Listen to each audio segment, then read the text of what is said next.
Yo, yo, yo. Yo, yo, yo, yo, yo, yo. Mic check, amoy check. Teka, parang may mali.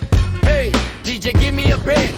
Ito na ang kwentong di mo gustong marinig, pero maririnig mo pa rin. Gusto kon, huhuton, pero tae lumabas na babe. Gusto kon, huhuton, pero tae lumabas yun. Umaga na, kape sa tasa. Biglang kumulo dyan ko, halatay kabasa. Naglakad papunta siyer, medyo kabado, pero feeling ko hangin lang, chill lang, ganado. Nakaupo, nakarelax, scroll sa phone. Biglang may pressure, parang may cyclone. Sabi ko easy lang, hangin lang to, pero katawan ko may sariling plano, bro. Gusto kon, huhuton, pero tae lumabas na babe. Gusto kon, huhuton, pero tae lumabas eh. Tumayo ako bigla, parang may alarma.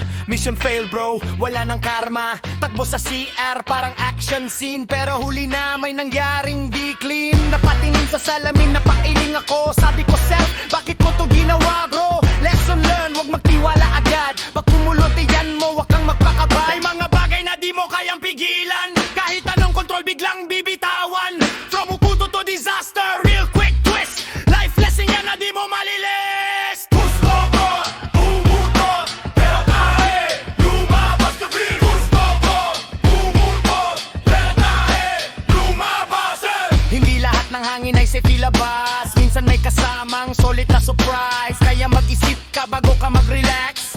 Baka mamaya maging instant collapse. Public mano nasa bahay lang. Delikado pag tiyan mo ay may laban. Kontrol mo mano, hindi mo mapigilan. Tawanan mo na lang, wala ka nang magagawa dyan.